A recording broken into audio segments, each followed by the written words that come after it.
슬픈 마음 있을 때 제목으로 하나님 말씀 전하겠습니다. 이스라엘 백성들이 금송아지를 만들어서 참 빨리 하나님을 마음에서부터 떠났죠. 그리고 모세가 막 그들을 이제 돌이키기 위해서 우상을 빻고 태워서 막 재로 만들어서 다시 그들에게 주어서 먹게 했습니다. 그런데 우리 지난주 본문에서 살펴봤던 것처럼 컨트롤이 안 돼요. 집단 폭동으로 막 번집니다. 그래서 모세가 말하죠. 누구든지 여호와 편에 설 자는 나오라. 레위 지파가 나옵니다. 레위 지파는 이 일 때문에 참 큰 복을 받아요. 하나님 제사장 또 성전을 돌보는 그 일을 맡게 됩니다. 축복이죠. 그리고 모세가 하나님 앞에 기도할 때 모세가 간절히 기도하잖아요. 하나님, 주의 기록하신 책에서 내 이름을 지워주실지언정 하나님 이 백성을 꼭 용서해 주옵소서. 용서해 주지 않으시면 하나님을 신뢰하고 모세가 드린 기도죠. 생명책에서 내 이름이 지워도 됩니다. 그 정도로 사랑하는 마음으로 기도하고 하나님이 그 기도를 들으시고 이제 너희는 가라 라고 말씀하시는 게 오늘 본문입니다. 어디로 갑니까? 어디로 가죠? 가나안 땅, 약속의 땅 가나안. 목적지잖아요. 우리도 인생을 살아가면서 어렵고 힘든 일이 있죠. 내 잘못 때문에 겪는 문제도 있습니다. 분명히 징계의 의미로 겪는 고난도 분명히 있어요. 그렇지만 그래도 목적지는 여전히 있습니다. 그 목적지를 향해서 나아가는 게 중요하죠. 가나안 땅을 향해 가는 여정을 계속 이어가야 한다. 중간에 만나는 어려움은 극복해야 한다. 중단 없이 가야 한다. 하나님께서 이것을 말씀하십니다. 그런데 오늘 본문에서 중요한 것이 하나님께서 너희는 가라. 그런데 나는 너희와 함께하지 않겠다. 이렇게 말씀하세요. 3절, 4절에 보면 우리 3절, 4절 같이 한번 읽겠습니다. 3절, 4절 시작. 너희를 젖과 꿀이 흐르는 땅에 이르게 하려니와 나는 너희와 함께 올라가지 아니하리니 너희는 목이 곧은 백성인즉 내가 길에서 너희를 진멸할까 염려함이니라 하시니 백성이 준엄한 말씀을 듣고 슬퍼하여 한 사람도 자기의 몸을 단장하지 아니하니. 이게 이스라엘 백성들이 제정신을 돌아왔습니다. 너희는 가라. 그런데 나는 너희와 함께하지 않을 거야. 너희끼리 가. 하나님 이렇게 말씀하실 때 슬퍼했다. 오늘 성경이 말합니다. 이 준엄한 말씀을 듣고 슬퍼하여. 오늘 본문의 배경이 되는 내용인데요. 슬퍼할 때, 슬픔이 있을 때 하나님이 함께 하시지 않는다라는 그 말씀을 이스라엘 백성들이 들었을 때 얼마나 망연자실했겠습니까? 슬펐겠죠. 오늘 본문이 얘기하고 있는 것처럼. 그런데 이 말씀이 한편으로 생각해 보면 또 은혜가 돼요. 왜냐하면 하나님의 거룩함이 목이 곧은 고집이 세고 완고한 자들, 그래서 언제든지 또 하나님을 배신할 수 있는 그들과 함께 하나님이 행할 때 하나님의 진노가 다 진멸시킬 수 있다라는 거예요. 그래서 5절에 보면 나옵니다. 여호와께서 모세에게 이르시기를 이스라엘 자손에게 이르라. 너희는 목이 곧은 백성인즉 내가 한순간이라도 너희 가운데 이르면 너희를 진멸하리니 너희는 장신구를 떼어라. 그리하면 내가 너희 가운데 너희에게 어떻게 할 것인지를 정하겠노라 하였음이라. 하나님이 함께 동행하지 않음이 슬픔인데 다르게 생각하면 하나님이 함께 하시지 않는 것이 하나님이 말씀하시잖아요. 너희가 완고하고 고집이 세고 그래서 나의 거룩함으로 너희와 함께 할 때 내가 너희를 진멸할 수 있기 때문에 내가 너희와 함께 하지 않는다라는 것은 오히려 그들을 보호하기 위한 하나님의 조치였습니다.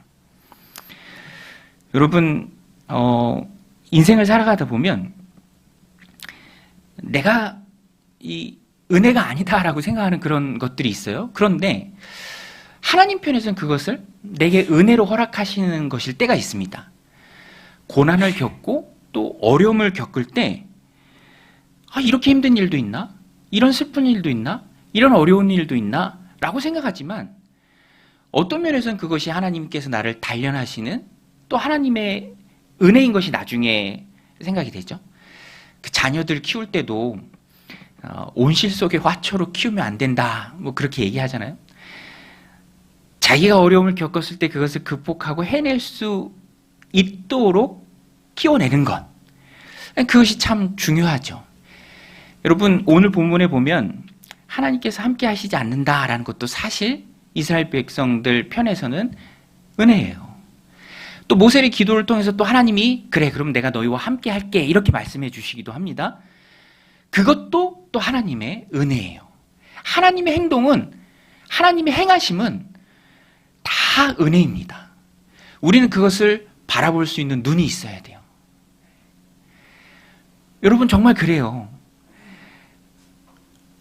하나님이 우리를 강하게 하실 때 좀 멀찌감치 떨어져 있다라고 느낄 때도 있어요.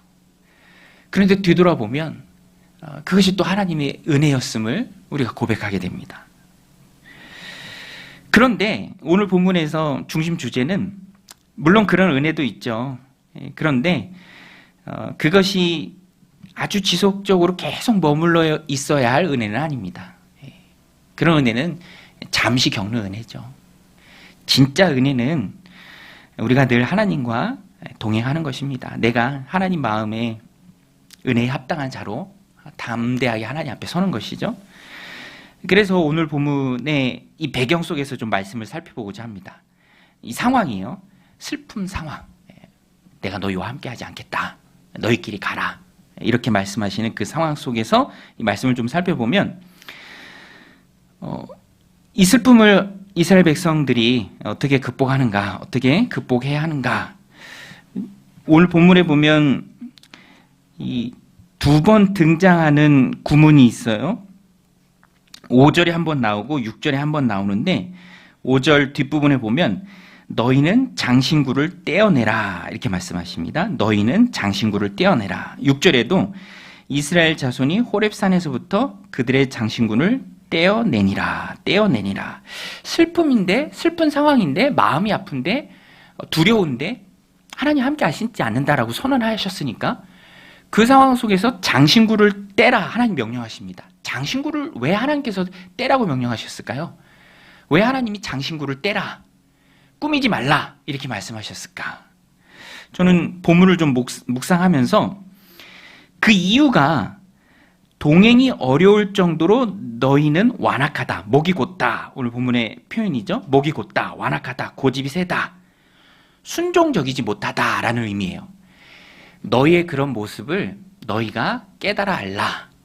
너희의 마음이 어떤지 너희 스스로 깨달으라, 이거예요. 겉을 꾸미어서 진정한 내면의 모습을 못 보지 말고 겉을 꾸미고 장식하는 것을 중단하고 너희 내면의 상태가 어떤지 보라, 그것을 말씀하시는 거예요. 여러분, 하나님은 중심을 보시는 줄로 믿습니다. 하나님, 우리 중심을 보세요. 신앙의 좌선은 우리의 마음입니다.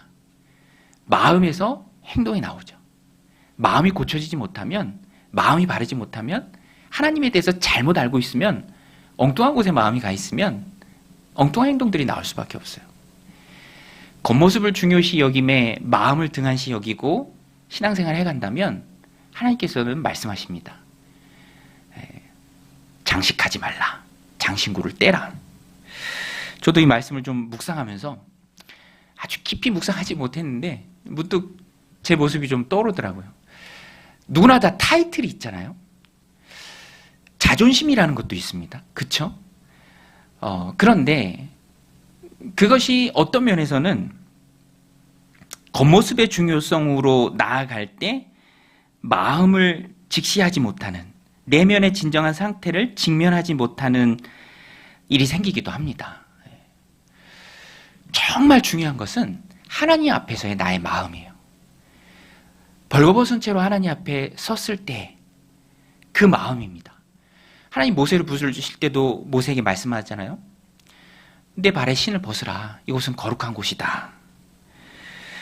오늘 우리는 우리의 내면을 직면하지 못하게 하는 외적인 모습에 집착하게 하는 그 모든 것들을 하나님 앞에 내려놓을 수 있어야 합니다.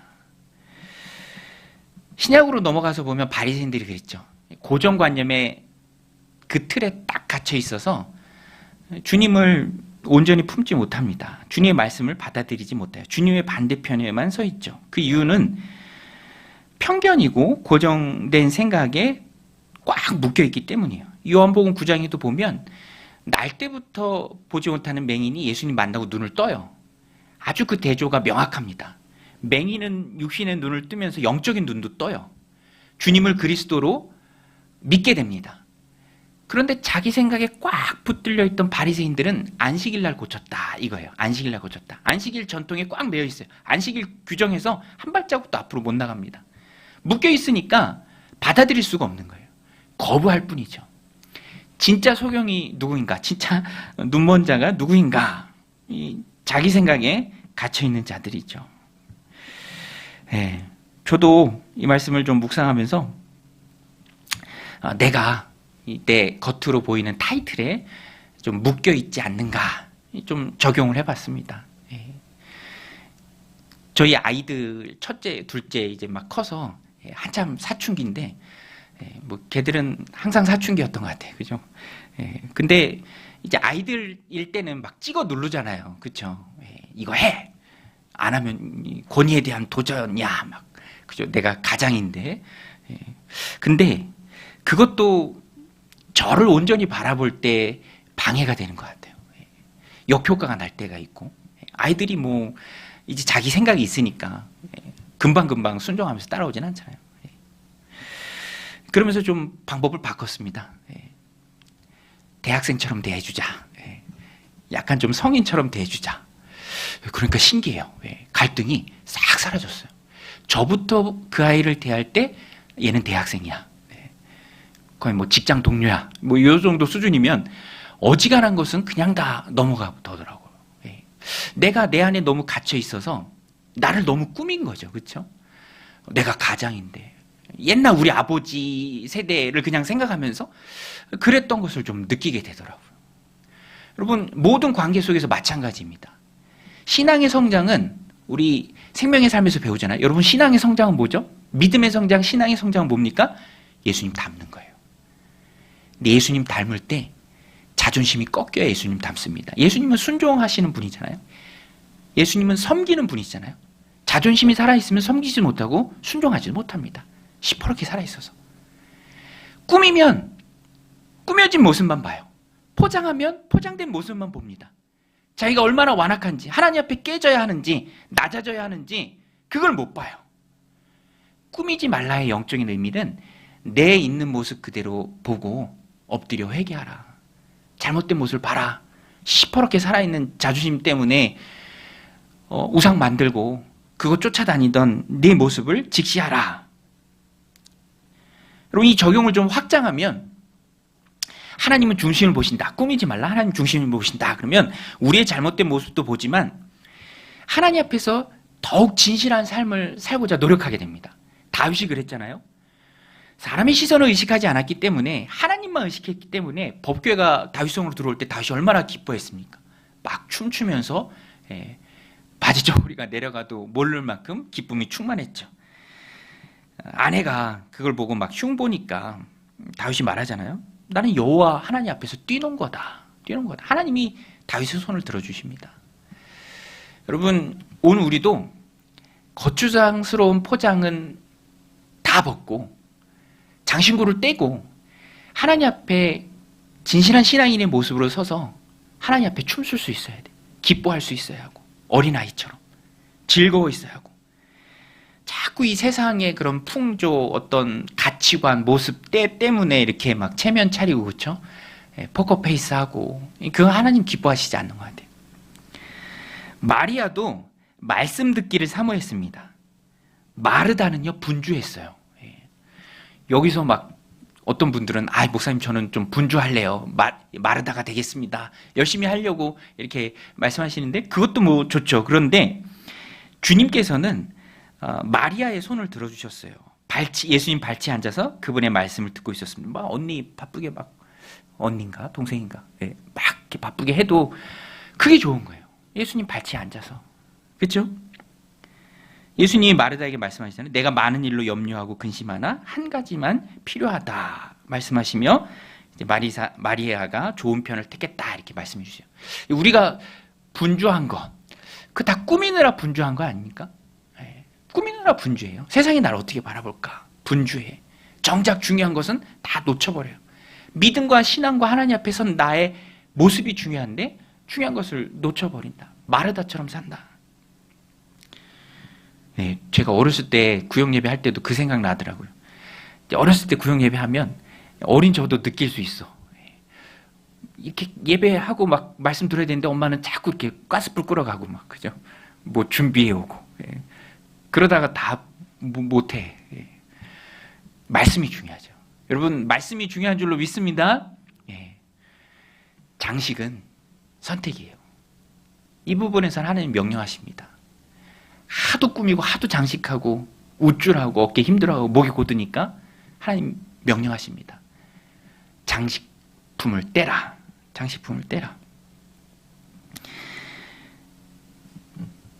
격식이 중요한 것이 아니라 내면이 중요합니다. 내가 깨닫는 것이 중요합니다. 말씀이 들어가야 완악함이 깨지죠. 저도 지난주에 이 광화문에서 우리 예배했잖아요. 기도회 하고 가야 되나 말아야 되나 혼자 막 고민하다가 그래 우리 교회는 뭐 오후 예배도 없으니까 뭐 뭘 고민하냐 고민이 많았어요. 갈까 말까 이게 혹시 막 정치적으로 막 변질될까 안 그래도 그 옆에서 막 집회하더라고 막 고래고래 소리를 지르면서 전 그런 거 딱지색이거든요. 그런데 갔는데 너무 좋더라고요. 아주 차분하게 이렇게 집회하고 함께 기도하고 아주 길지 하지 않게 하고 또 나라를 위해서 그 대로변에서 기도하는 시간 갖고 중심을 보신 하나님 앞에 그 의도를 가지고 하면 하나님이 기쁘게 받으십니다. 여러분 신앙생활 할 때 하나님이 중심을 보신다라는 것을 기억하시고 우리의 내면을 우리가 직시해야 합니다. 포장지, 장식품 그거 다 떼고 하나님 앞에 온전한 한 사람의 예배자로 서는 은혜가 있으시길 바랍니다. 두 번째는 회막으로 나아가라예요. 슬플 때 장식을 떼라. 슬플 때 기도의 자리로 나아가라. 우리 한번 따라서 할게요. 슬플 때 기도의 자리로 나아가라. 오늘 이렇게 기도의 자리로 나오셨잖아요. 만나는 것이 중요하다. 이 뒷부분에 보면 모세가 회막에서 하나님을 만납니다. 대면해요. 그런데 이 회막은 모세가 시내산에서 설계도를 받은 그 성막과는 좀 달라요. 성막은 진 중심에 있는데 이것은 내용을 보면 진 바깥에 있죠. 7절에 7절 우리 같이 한번 읽겠습니다. 7절 시작. 모세가 항상 장막을 취하여 진 밖에 쳐서 진과 멀리 떠나게 하고 회막이라 이름하니 여호와를 앙모하는 자는 다 회막으로 나아가며. 회막 요거는 성막이 완성되기까지 임시로 주어진 겁니다. 그래서 진 중앙이 아니라 진 밖에 있어요. 임시 처소예요. 하나님을 만나는. 만들어지기까지 중요하기에 없어서는 안 돼 임시로 하나님께서 회막을 설치하라 하셨습니다. 그만큼 하나님을 만나는 일은요. 이거 아직 안 됐어요. 라는 핑계 때문에 익스큐즈가 될 수 없는 일입니다. 이거 아직 안 됐어요. 이거 급해요. 아직 건축이 안 됐습니다. 이렇게 핑계 댈 수 없는 일이에요. 하나님을 만나는 것. 하나님을 만나기 위해서 출애굽했잖아요. 예배하기 위해서. 그래서 오늘 모세가 보여주는 교훈이 오늘 우리에게 굉장히 큰 도전이 됩니다. 슬플 때 하나님을 만나라. 슬플 때 하나님 만나라. 네. 하나님만큼 위로하시는 분이 없죠. 세상은 기도 부탁해도 정말 이제 열심히 하고 뭐 사람이니까 시간이 지나면 좀 잊혀지기도 합니다. 그런데 하나님은 우리를 잊지 않고 늘 품에 품으시고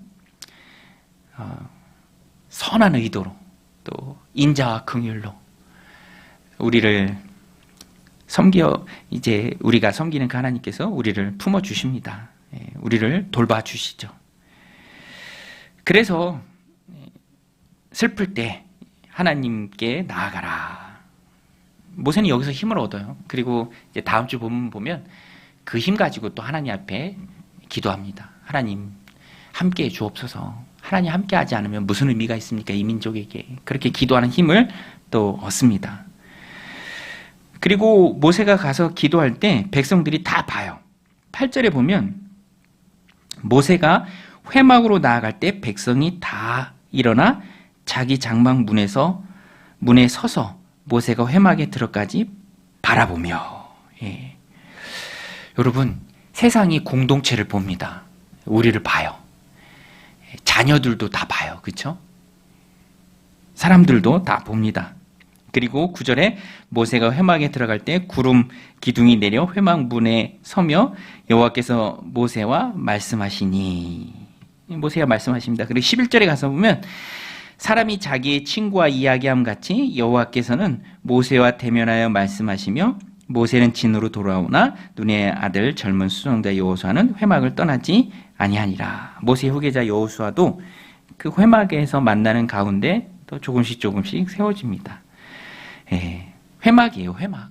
하나님 만나는 곳. 늘 만나야 하지만 마음에 어려움이 있고 또 권고할 때 우리가 하나님 앞에 나와야 합니다. 저도 예전에 학생 때 은혜 받고 이 마음이 막 뜨거울 때 너무너무 감사한 게 예배가 있더라고요. 예배. 우리 학생부 예배뿐만 아니라 수요 예배도 있고, 그렇죠?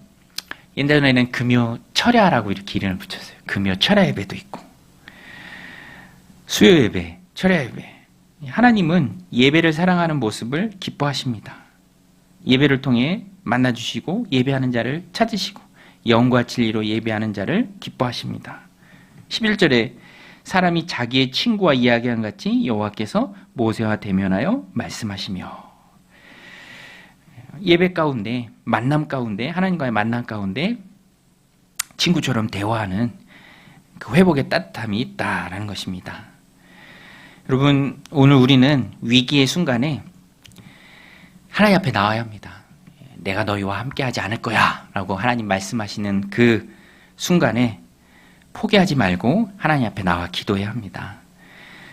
메이저리그 야구 선수죠. 요기 베라. 그가 한 유명한 말 중에 끝날 때까지 끝난 게 아니다 라는 말이 있습니다. 끝날 때까지 끝난 게 아니다. 끝날 때까지 끝난 게 아니다. 하나님과의 만남이 있잖아요. 하나님 만남 속에서 하나님 결정하시면 다 바뀝니다. 하나님이 바꾸시면 다 바꿔요. 히스기야도 이사야 선지자가 예언하잖아요. 너 죽는다. 유언해라. 짐 정리해라. 세상에 이런 청천벽력 같은 말이 어디 있습니까? 죽고 살지 못한다. 그런데 그래도 히스기야는 하나님 만나러 갔습니다. 기도하러 갔어요. 벽을 향해서 기도하죠. 하나님이 듣고 기도를 응답해 주십니다. 그 수완에 15년을 더해 주시죠. 기도할 수 있음에 감사합니다. 여러분, 기도할 수 있는 이상 끝난 게 아닌 줄로 믿습니다. 지난주에 친구 목사님이 자기 힘든 거 얘기하더라고요. 이제 목회를 본격적으로 시작해야 되는데 뭐 흔한 병이잖아요. 이명이 왔대. 이명. 그래서 잠을 못 잔대. 그럼 저한테 얘기하더라고요. 하루에 3-4번인 운대. 눈물이 흐른대. 여러 가지 복합적인 생각이 들면서 그런 거 있잖아요. 왜 하나님? 왜 하나님? 그런 게 있어요. 그걸 어떻게 사람의 힘으로 극복할 수 있겠습니까? 막 사역을 해야 되는데 잠을 못 자는 거예요. 자다가 깨고 절박하면서 이제 같이 이제 좀 만나서 얘기도 하고 기도할 수 있는 그런 시간 갖기로 했는데 우리 인생 가운데 슬픔의 때가 있습니다. 고난의 때가 있어요. 그런데 기도할 수 있음에 끝은 아닌 줄로 믿습니다. 하나님 우리의 기도를 들으시는 줄로 믿습니다. 우리는 하나님 앞에 기도해야 합니다. 회막으로 나아가라. 슬플 때 회막으로 나아가라. 장신구를 다 떼버리고 하나님 앞에 갈급한 심령으로, 심령이 가난한 자로 서라. 저도 너무너무 감사한 것 중에 한 가지가 사랑하는 우리 성도님들을 위해서 기도할 수 있음에 감사해요. 이렇게 기도하다 보면 하나님이 앞에 계시고, 그죠? 우리가 이렇게 앉아있고 그 테이블에 기도 제목을 올리는 거예요. 하나님, 이 성도의 헌신된 모습 하나님 아시잖아요. 이 간절한 상황을 하나님 아시죠. 하나님, 이런 기도 제목이 있습니다. 하나님, 응답해 주옵소서. 들어 주옵소서. 그의 눈에서 눈물을 닦아주시고 슬픔이 그치게 하시고 평안의 길로 인도하시고 간절히 기도하는 그 제목을 하나님이 아심에 좋은 선물을, 뜻밖의 선물을 하나님 허락해 주옵소서라고 기도할 때 우리가 해야 할 일은 다 한 것이죠. 테이블에 올려놓고 기도하는 것까지가 우리의 힘입니다. 그럼 하나님이 그 테이블에 있는 것을 보시고 하나님께서 선하신 뜻대로 이루어 가실 거예요. 우리는 그렇게 기도해 줄 수 있음에 너무너무 감사하죠. 여러분, 세겹줄 기도짝 위에서 지속적으로 쭉 기도해 주시기 바랍니다. 하나님 우리의 기도를 들으시고 가장 선한 길로 인도해 주실 줄로 믿습니다. 이 말씀 마음에 새기고 슬픔의 때, 혹 징계의 때, 고난의 때, 어려움의 때에 장신구를 제하고 하나님 앞에 온전히 서고 또 회막으로 나아가 주님과 만나는 저 여러분들이 다 되시기를, 그래서 하나님 부으시는 각양 축복의 은혜를 다 누리는 믿음의 백성들이 다 되시기를 바랍니다.